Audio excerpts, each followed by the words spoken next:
Assalamualaikum warahmatullahi wabarakatuh. Aksi nyata modul 1.4 tentang budaya positif. Apa kabar Bapak Ibu guru hebat di seluruh Indonesia? Perkenalkan, saya Titi Purnamasari, guru SMA Darul Ulum 6 Borno, calon guru penggerak Angkatan 7 Kabupaten Bojonegoro.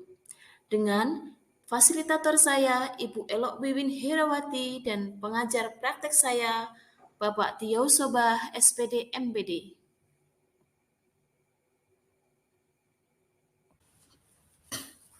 Berikut adalah rancangan tindakan aksi nyata.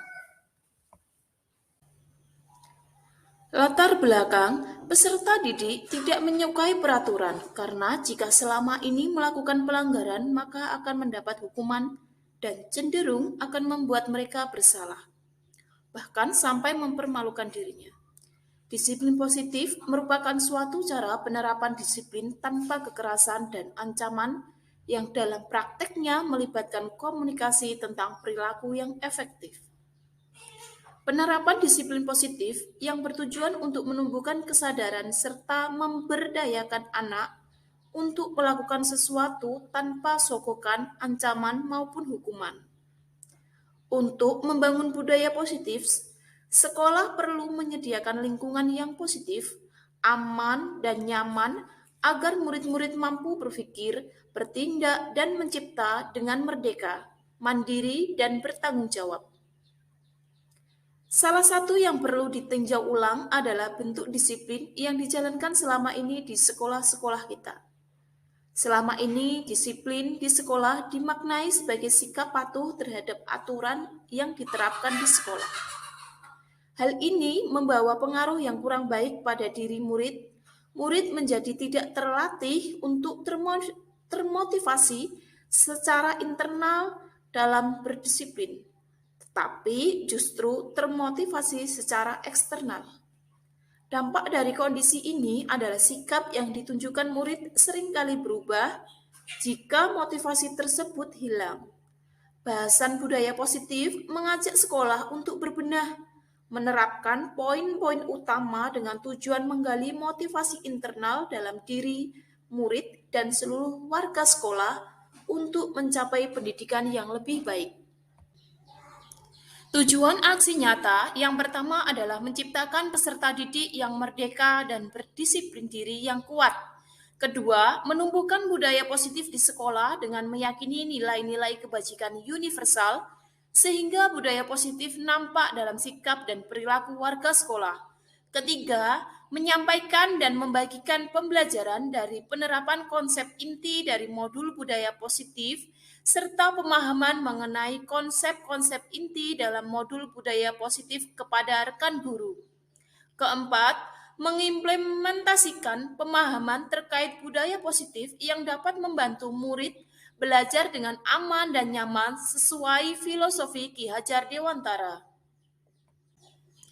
Tolak ukurnya adalah terbentuknya keyakinan kelas melalui kegiatan kesepakatan kelas yang dilakukan wali kelas dan peserta didik. Siswa mampu menerapkan dan menjalankan keyakinan kelas yang telah dibuat. Terciptanya budaya positif di lingkungan sekolah. Penerapan segitiga restitusi dalam penyelesaian masalah. Lini masa tindakan, langkah-langkah tindakan yang dilakukan. Pertama, menghadap kepala sekolah untuk menjelaskan pentingnya penanaman budaya positif dan keyakinan kelas di sekolah, serta meminta izin untuk mendiseminasikan bersama rekan guru. Kedua, merencanakan dan menjadwalkan kegiatan guna mengumpulkan rekan guru untuk melakukan diseminasi pemahaman materi budaya positif, keyakinan kelas, dan segitiga restitusi. Ketiga, berkolaborasi dan berkoordinasi dengan wali kelas untuk membuat keyakinan kelas di kelas masing-masing. Keempat, memantau dan merefleksi, mengevaluasi keyakinan kelas yang telah dibuat. Kelima, memantau dan merefleksi, mengevaluasi budaya positif di sekolah.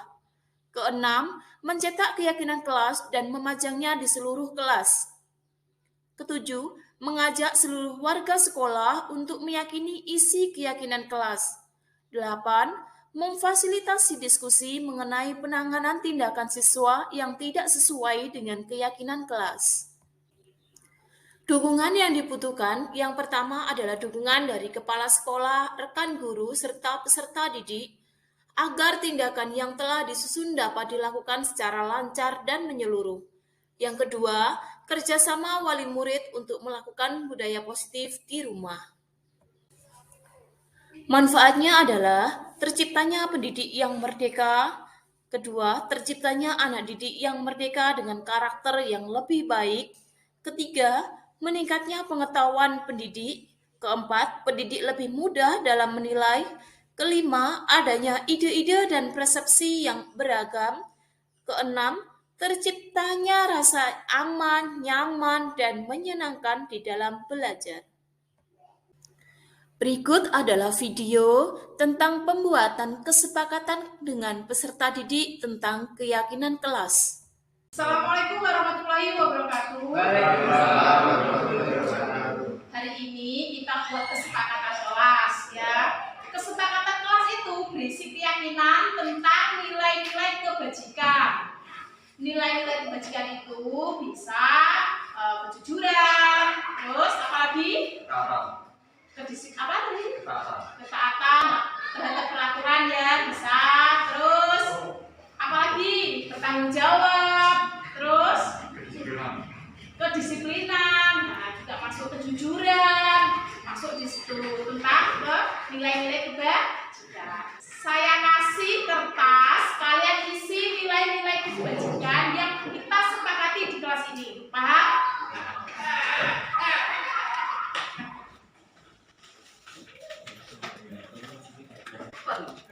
Ditulis ya nilai kebajikan apa yang ingin kita sepakati. Silakan ditulis.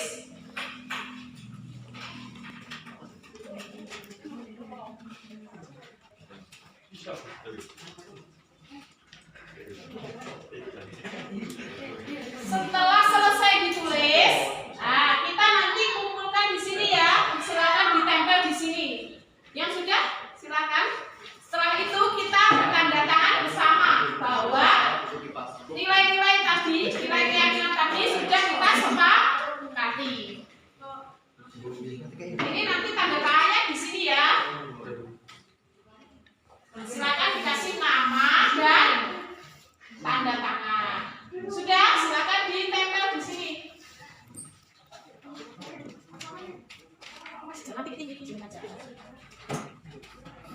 Oke, silakan yang lain.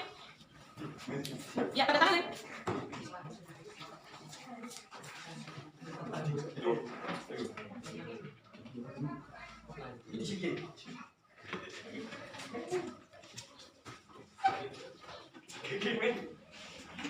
Silakan. Antri juga masuk ya nilai. Ada juga.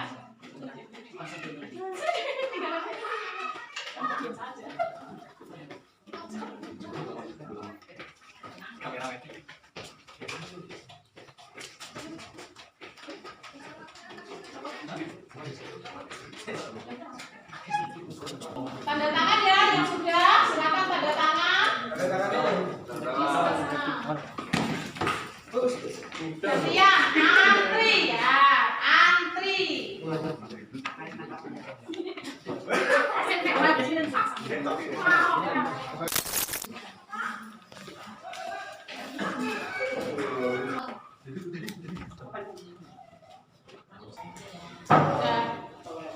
Untuk hari ini berarti kita sudah sepakat ya bahwa di sini sudah ada kedisiplinan dan ketaatan, terus kerapian, ada juga jujur, ada kedisiplinan lagi, jujur, keterampilan siswa, ada yang disiplin, ada yang harus kompak dan disiplin. Disiplin mematuhi tata tertib, disiplin, disiplin, jujur, itu ya. Berarti kita sudah sepakat semua ya? Ya. Oke, cukup untuk ini. Assalamualaikum.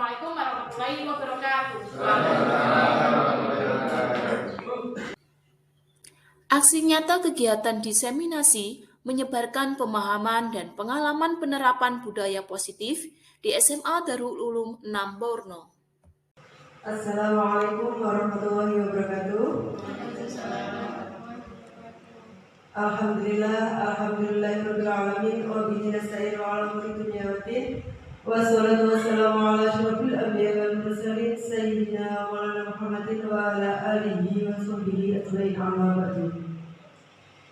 Yang terhormat Bapak M.A. Muhyiddin Al-Khabasi SPD Eskom selaku Direktur Yayasan Bina Manfaat. Yang terhormat Ibu Eni Suliastianingsih selaku Kepala SMA Darul Ulum 6 Borno, dan yang terhormat narasumber yang sudah hadir dalam acara seminar hari ini, serta yang terhormat Bapak Ibu peserta seminar yang berbahagia.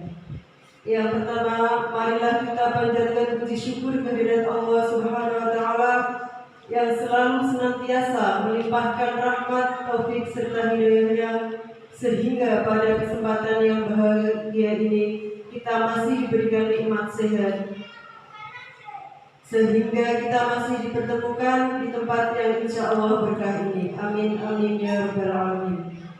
Tak lupa sholawat serta salam semoga tetap tercurahkan kepada junjungan Nabi besar Muhammad SAW beserta keluarga para sahabat-sahabatnya. Karena berkat beliau kita dapat menikmati kehidupan yang dengan kemuliaan ini. Untuk mempersingkat waktu, sebelum acara seminar ini dibuka, maka perkenankan saya membawa acara susunan acara berikutnya. Acara yang pertama, pembukaan. Acara yang kedua, pemasaran materi sekaligus diskusi tanya jawab. Acara ketiga, penutup atau doa. Sebelum acara ini dimulai, kita awali dengan bacaan basmalah. Selanjutnya acara inti yang kita nantikan yaitu materi sekaligus diskusi dan tanya jawab. Kepada Ibu Titik Purnamasari SPD kami persilakan. Assalamualaikum warahmatullahi wabarakatuh. Waalaikumsalam warahmatullahi wabarakatuh. Alhamdulillah kita masih diberi kesempatan ya bisa berkumpul di sini. Kita bisa belajar bersama ya. Sebelumnya ini terhormat ya Ibu Kepala Sekolah, rekan-rekan guru, mari kita berdiskusi bersama ya. Di sini saya tidak mengajari ya, saya hanya memaparkan apa yang saya telah pelajari di guru penggerak. Kita di sini sama-sama belajar ya Bapak Ibu. Langsung saja ya ke materi ya. Materi yang akan saya sampaikan adalah tentang budaya positif ya. Penerapan budaya positif di sekolah kita. Sebelum ke materi kita bermain dulu. Nah, cobalah buka.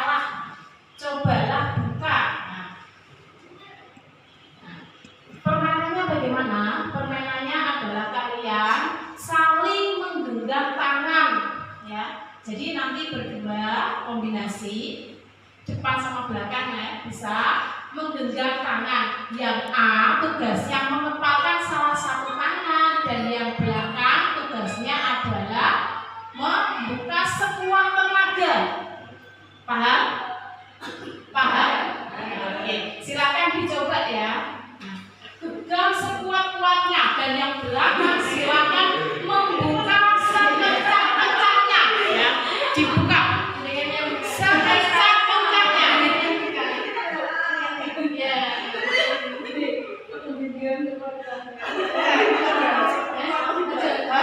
Oke, sudah ya? Sudah? Oke, terima kasih. Apa yang jenengan semua pahami dari tadi, permainan tadi? Monggo. Sangat kuat pegangannya. Pegangannya sangat kuat. Terima kasih. Ayo yang lain silakan. Susah dibuka. Susah dibuka.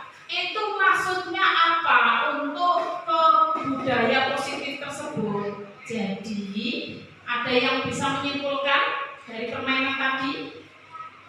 Jadi ada yang menutup tangan dengan rekat, ada yang membuka tetapi tetap tidak bisa. Intinya itu apa dari permainan tadi? Ada yang bisa menyimpulkan? Belum? Belum. Jadi begini ya, untuk membudidayakan budaya positif itu harus lahir dari diri sendiri. Jadi semakin Anda kuat menggenggam, kalau tidak ada keinginan dari sendiri untuk membuka, itu tidak akan terbuka. Maksudnya seperti itu. Jadi harus lahir dari diri sendiri. Budaya itu bisa kita terapkan kalau peserta didik itu muncul dari dirinya sendiri. Tidak Bapak Ibu guru yang mengontrol ya. Ada teori kontrol seperti ini ya. Teori misconception kontrol ini ya. Yang pertama yaitu bahwa ilusi bahwa kritik yang membuat orang merasa bersalah itu dapat menguatkan karakter itu berarti tidak benar. Hanya ilusi saja. Sebenarnya itu nggak ada orang itu, oh kamu itu salah, terus nanti muncul, itu tidak bisa seperti itu ya. Terus ilusi bahwa orang dewasa itu memiliki hak untuk memaksa. Jadi tidak ada ya orang dewasa itu berhak untuk memaksa. Oh saya itu sudah dewasa, kamu adik saya itu bisa mengontrol kamu, itu tidak ada seperti itu ya. Ilusi guru itu mengontrol murid, itu tidak ada seperti itu ya. Semuanya itu harus muncul dari pribadi murid. Ilusi bahwa semua penguatan positif efektif dan bermanfaat.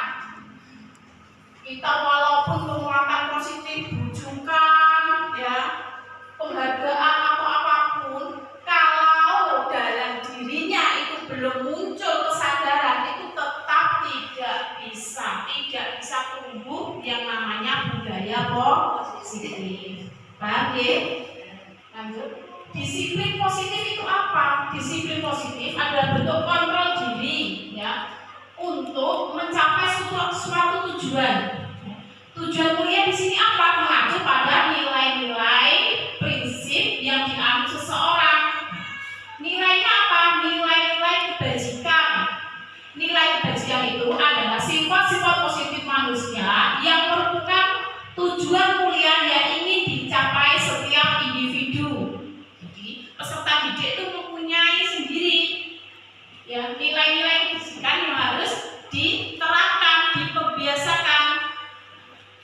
Kalau di kurikulum merdeka itu apa? Ada yang tahu Bapak Ibu? P3 profil pelajar Pancasila. Apa saja? Ada yang namanya beriman kepada Allah, ada yang namanya mandiri, bernalar kritis, berbinekaan global, terus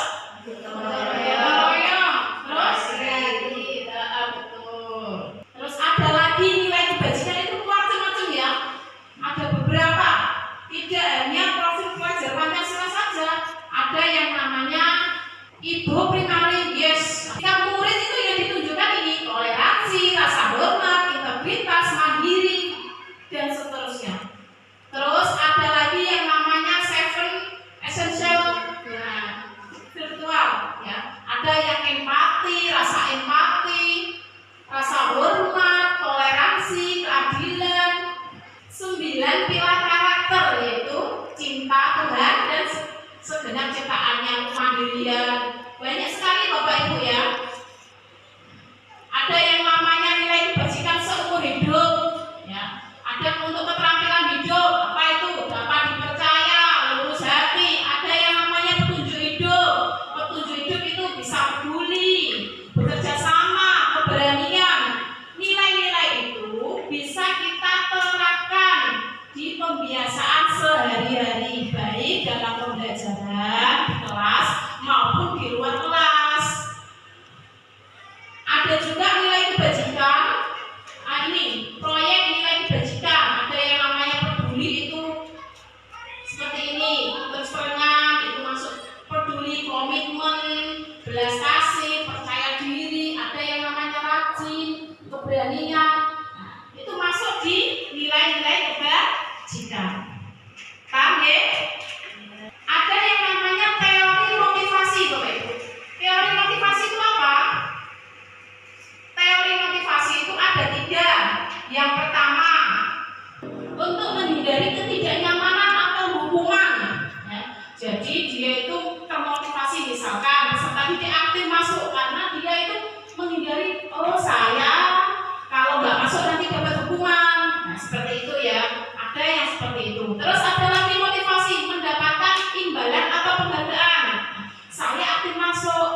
ini saya dapat predikat baik, seperti itu Bapak Ibu ya. Itu berarti peserta didik itu masih motivasinya itu untuk mendapatkan imbalan atau penghargaan. Ada lagi yaitu untuk menjadi orang yang mereka inginkan dan menghargai diri sendiri, ini yang paling sempurna ya dari ketiga motivasi itu.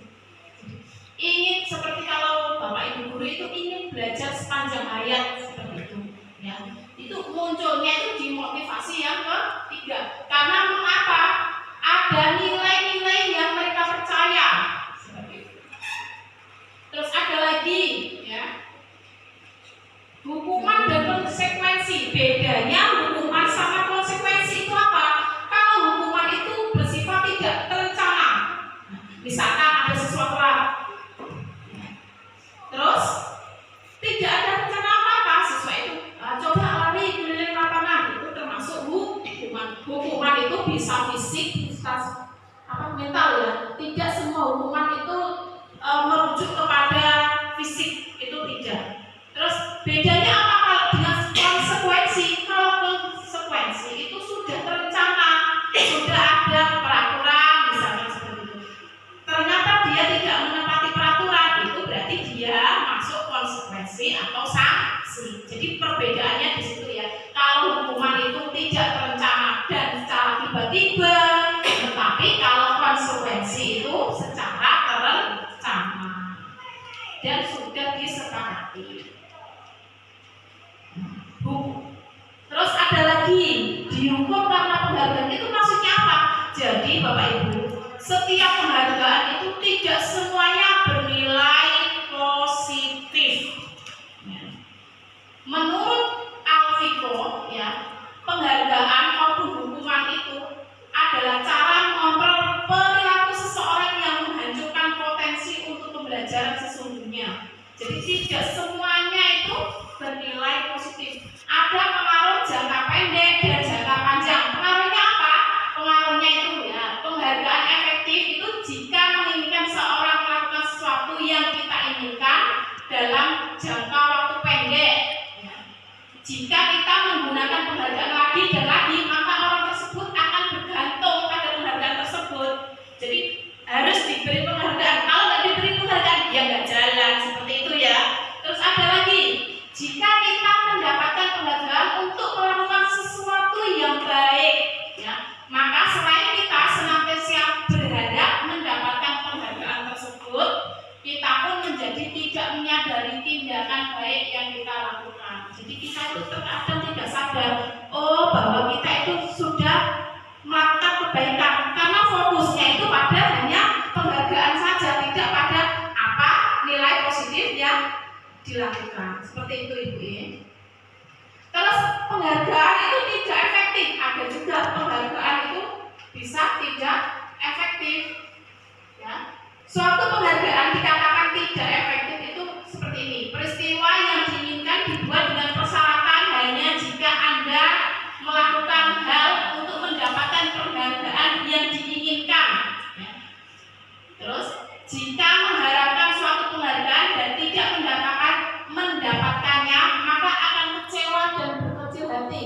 Itu berarti kan tidak efektif kan penghargaan itu, karena dia menujunya hanya kepada penghargaan.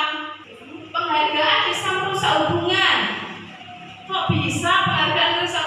Begini Bapak Ibu, bisa melakukan suatu pekerjaan bersama-sama.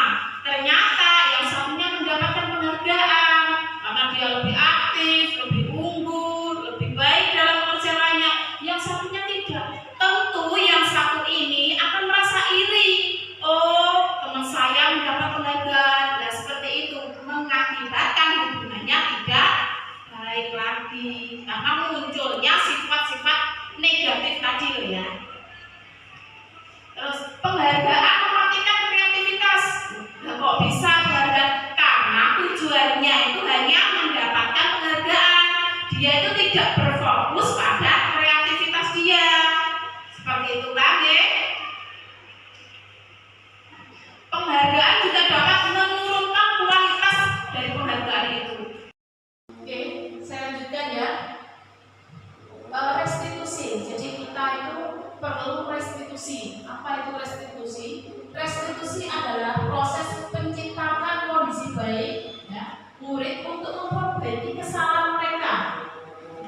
sehingga mereka bisa kembali pada kelompok mereka dengan karakter yang lebih kuat. Restitusi juga merupakan proses kolaboratif yang mengajarkan murid untuk mencari solusi untuk masalah mereka dan membantu murid berpikir tentang orang seperti apa yang ingin mereka inginkan. Untuk menciptakan kebiasaan positif, maka perlu membuat suatu keyakinan kelas dengan kesepakatan bersama. Jadi, kalau Bapak Ibu di kelas itu ingin restitusi itu berjalan atau budaya positif itu berjalan, buatlah sebuah kesepakatan kelas atau keyakinan. Kesepakatan kelas itu apa? Bagaimana pembentukannya? Jadi, keyakinan kelas itu lebih bersifat abstrak atau peraturan. Keyakinan kelas itu berupa pernyataan yang universal, mudah dipahami, dan semua peserta didik itu bersedia meninjau kembali keyakinan kelas dari waktu ke waktu. Itu sifatnya dari keyakinan kelas. Kegiatan dalam pendalaman keyakinan kelas itu apa? Ada yang namanya kegiatan tampak atau seperti, ada juga yang tidak tampak. Ada kegiatan tugas saya, tugas kamu. Jadi Bapak Ibu itu bisa di kelas itu membuat tugasnya siswa itu apa? Mereka suruh menyatat sendiri tugasnya jadinya itu apa? Dicatat sendiri, dibuat suatu kesepakatan kelas. Paham ya? Terus yang ada lagi namanya kebutuhan dasar. Jadi kebutuhan dasar itu terdiri dari 5. Yang pertama, bertahan hidup. Jadi manusia itu wajib mempunyai kebutuhan untuk bertahan hidup. Karena kalau dia kebutuhannya tidak terpenuhi, itu muncul sikap-sikap negatif. Kalau dia tidak mau bertahan hidup, otomatis dia akan tidak bersemangat kan untuk hidup. Terus ada lagi kebutuhan tentang kasih sayang dan rasa diterima. Jadi orang itu butuh, saya itu diterima di sini, saya itu disayang di keluarga, itu butuh seperti itu Bapak Ibu. Ada lagi namanya penguasaan. Penguasaan itu butuh. Semua orang itu butuh namanya penguasaan. Butuh kesenangan. Siswa itu bisa senang di kelas itu bagaimana? Itu semuanya Jadi pembelajaran bisa nyaman bagaimana? Kebutuhan dasarnya harus terpenuhi. Ada namanya kebebasan. Jadi siswa peserta didik itu bebas berpendapat, bebas melakukan apa yang diinginkan. Maksudnya apa yang diinginkan itu sesuai dengan peraturan sekolah Ada namanya 5 posisi kontrol. Nah ini poin pentingnya dari budaya positif Ada bersifat kontrolnya itu penghukum. Jadi kalau penghukum itu biasanya apa-apa dihukum, sedikit-sedikit dihukum biasanya Terus ada yang membuat merasa bersalah, itu biasanya bahasanya halus seperti itu, tapi mengena di hati. Nah itu juga tidak baik Bapak Ibu Kenapa? Karena nanti ini anak itu merasa bahwa mereka itu tidak kebutuhan dasarnya kurang, tidak dihargai juga bisa merasa disalahkan. Jadi kreativitasnya itu tidak bisa berkembang karena merasa bersalah terus seperti itu Terus ada lagi kontrol teman. Jadi seorang guru itu bisa saja sebagai kontrol teman, tapi harus ada batasnya. Karena apa? Ada sisi negatif, ada sisi positifnya dari kontrol teman ini. Kalau kontrol teman itu negatifnya dulu negatifnya itu anak cenderung bisa menyepelekan, tidak mengerjakan tugas, santai saja Bu seperti itu. Terus positifnya apa? Terkadang peserta didik itu lebih mudah bergaul, lebih mudah berkomunikasi kalau kita sebagai kontrol teman.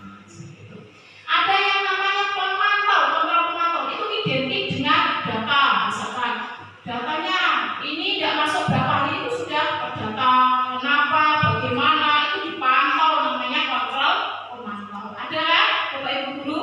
Ada seperti itu. Ada yang namanya kontrol manajer. Jadi ini yang paling bagus itu dari semua pengontrol ini apa? Manajer itu dia itu selain bisa berkomunikasi baik, ya juga mencari solusi, ya, mencari solusi untuk peserta didik, permasalahan yang terjadi, menanyakan, memberikan masukan, itu di manajer ini. Oke, terus restitusi segitiga, ini fokusnya di sini, yaitu yang pertama ada 3 poin, yaitu menstabilkan identitas, yang kedua validasi tindakan yang salah, yang ketiga menanyakan keyakinan atau kesepakatan yang telah dipelajari. Menstabilkan identitas itu bagaimana? Misalkan seperti ini, ada yang telat. Nah, peserta didik itu jangan dimarahi dulu, tetapi harus diberikan motivasi bahwa temannya atau orang lain juga pernah telat, seperti itu. Terus yang kedua, validasi tindakan yang salah. Nah, tindakannya itu salah apa betul? Bagaimana kamu memperbaikinya? Seperti itu. Menanyakan keyakinan kelas yang bagaimana, yang akan kamu tuju, yang akan kamu prospek ke depan. Seperti itu, Bapak Ibu ya.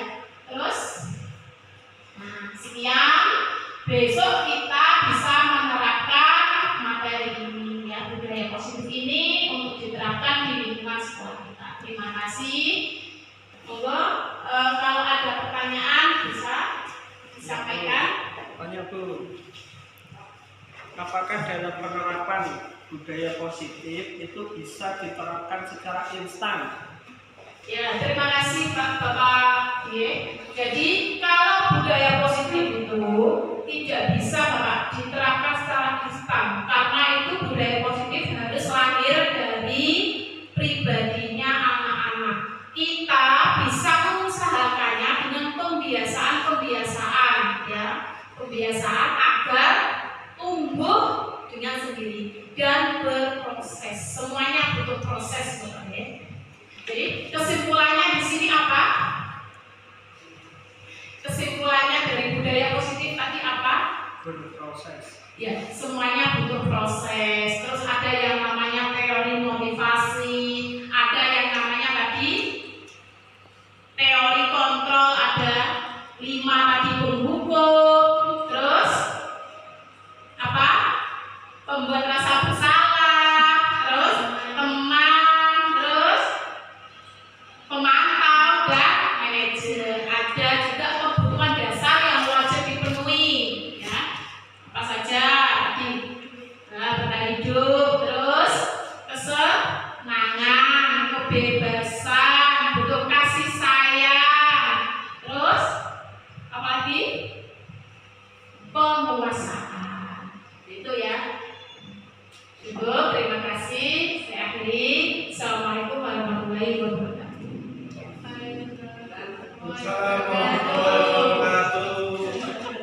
Alhamdulillah ya, acara hari ini sangat menarik untuk kita sebagai bahan acuan untuk mengajar, bahwa Bapak Ibu guru hari ini sangat hebat. Karena apa?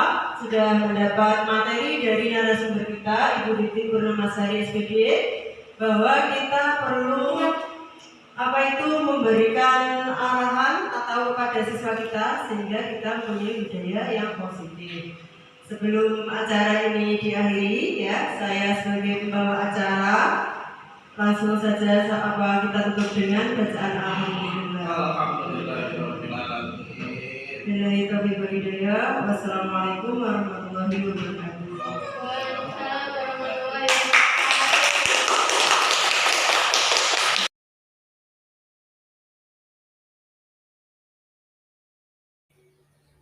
Terima kasih sudah menyaksikan video ini. Guru Bergerak Indonesia Maju. Assalamualaikum warahmatullahi wabarakatuh.